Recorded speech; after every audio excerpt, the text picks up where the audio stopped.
Everybody's got busy lives. I know it. I know it. It's not easy.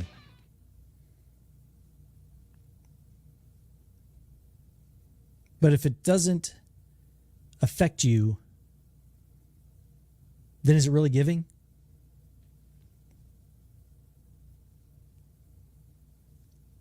I wonder. In a sense, it is.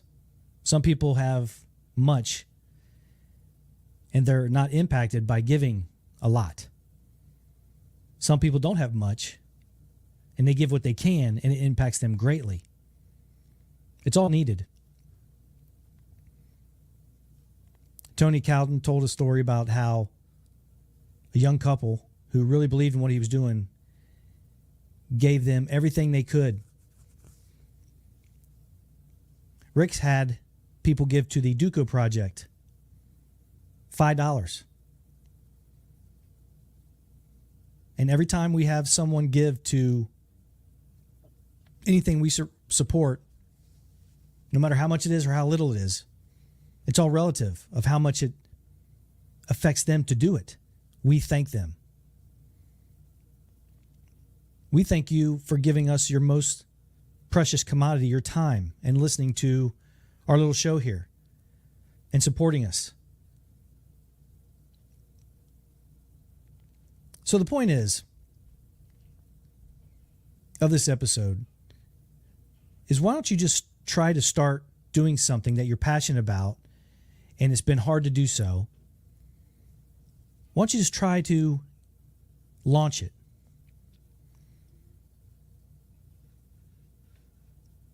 People might say, oh, you're crazy. You don't have time for that. You're right. You probably don't. But you can't listen to them all the time. I know they're concerned about you.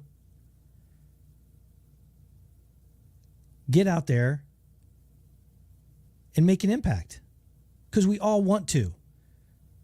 And if you don't believe it by now, I'm going to tell you. Everyone should realize that they were here to do something great, to reach their potential. Everybody. The key way to get change is by you, the individual, is by you sharing those values. And yes, you can try to, use your electoral chain and stuff like that and your representatives to get the word out. But at the end of the day, the problem that comes in is as soon as you start hitting any type of internet platforms, again, if it's not playing the narrative that people want to hear, they're going to sit there and suppress it. So my point, kind of trying to drive home with this one, is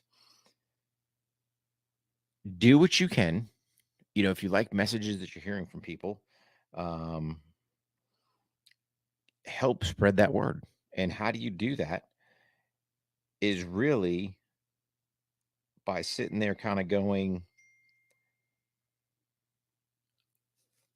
share the message, share the word, and help people understand what you back or believe to get that message out there. So what you have to do is, in my opinion, almost beat the machine, if that's even possible. And that's why we sit there and go, hey, why do we say hit that like button, hit that subscribe button, rating, reviews, I don't care if it's a thumbs up emoji, because we're trying to beat the machine, for lack of better terms, so that we can get our reach out there. And I'm not trying to be a negative Nancy, not trying to be a downer, not trying to do anything, just saying, hey, this is the reality we live in.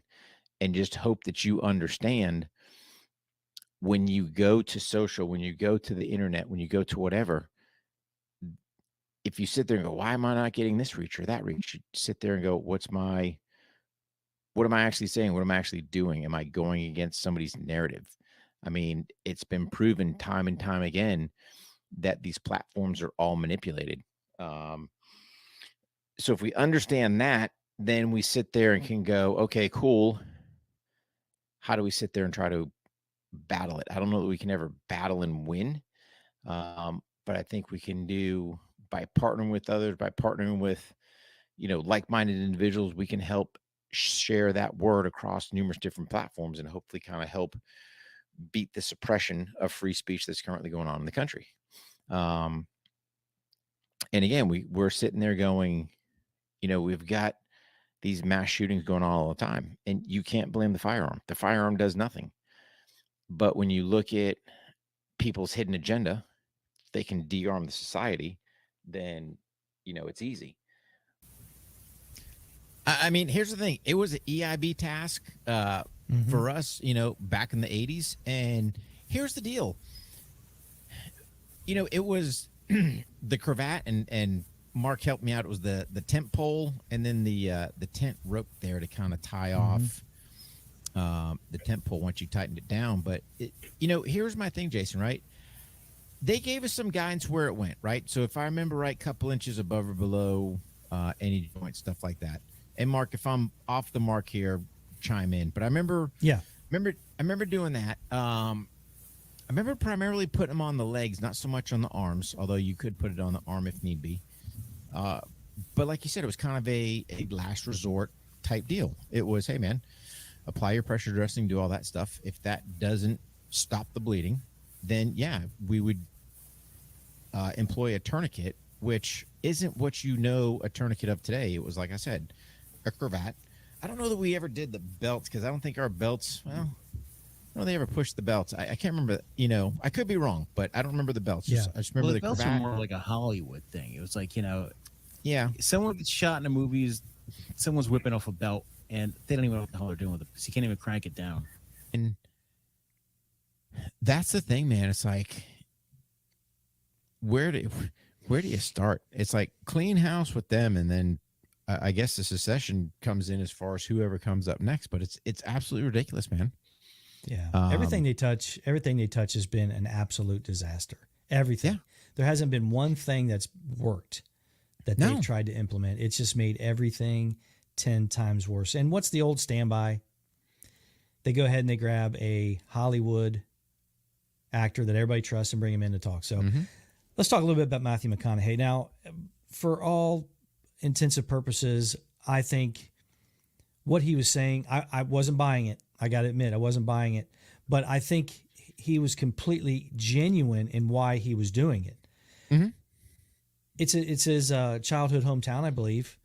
Yep. But it's just another way to get the American people behind what they're trying to do. And I don't think we're going to go into the weeds of what they're trying to do as far as the bill that they're presenting. But it's another way to just have someone shill for the president that everybody likes. Yeah. The Dazed and Confused guy. All right. Everybody likes him. Sure. He's a likable guy. Yeah. So they just throw a mic in front of him and put him up there and let him do his thing. And people, they love him. But he's missed the mark, right? Oh, yeah. The mark is this. And I'll just put it as easy and as bold of a statement as I can. Hold people accountable. So the firearms do nothing. I've got all kinds of loaded guns in this house. They're not growing legs walking out the front door and killing people. They ain't killing me in the sleep, right? It requires a human being to make a decision to do that. We are not holding people accountable for their actions. Until we do that, and honestly, Mark, I think it goes back until we get the W&L column back in, Tykes sports and teach them there's winners and losers, we're going to continue to see these problems. But there's no accountability. Yeah. We've got a society that's out of control with violence. And we're doing nothing about it except lip service going, we need more laws. Okay. Yeah. We've already proven those don't work. Chicago's your living proof. Okay. The assault weapons ban in 94, that's your historic proof. It doesn't work. No more legislation works. Tactical stuff, operational into training company, consulting. and that kind of thing. And yeah, I think diversifying is a good way of putting it, because then you're more marketable. You know, not only can you do the law enforcement, or in your case, the federal law enforcement, the broadcasting, but now you could do, instructing instead of being operational, there's a big need for a lot of that type of stuff. There's a huge need. Yeah. And when I think pivoting too, I also think about like when we used to march. You do a half step, you do a full step, you do a reverse step. You're not always pivoting completely in a reverse, completely in a different direction. And you brought up some great points, changing your mentality, especially when it comes to like the defense industry. We're talking firearms, we're talking tactics and everything. It's a lot different when you're talking to civilians and people who already have prior training. Yeah. Yeah. And I think you're right. It's all mindset, pivoting from one job to the next, but training civilians as opposed to someone who has some experience. I have honestly found that if you totally give them the same program, it may not work, but the fundamentals never change.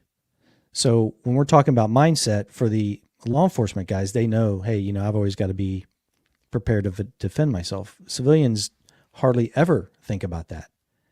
So you interject those things a little bit more along with the fundamentals. And then when you're with the law enforcement guys, you reinforce the danger factor. It's just a little bit different, but honestly, I'm just there to teach them a skill.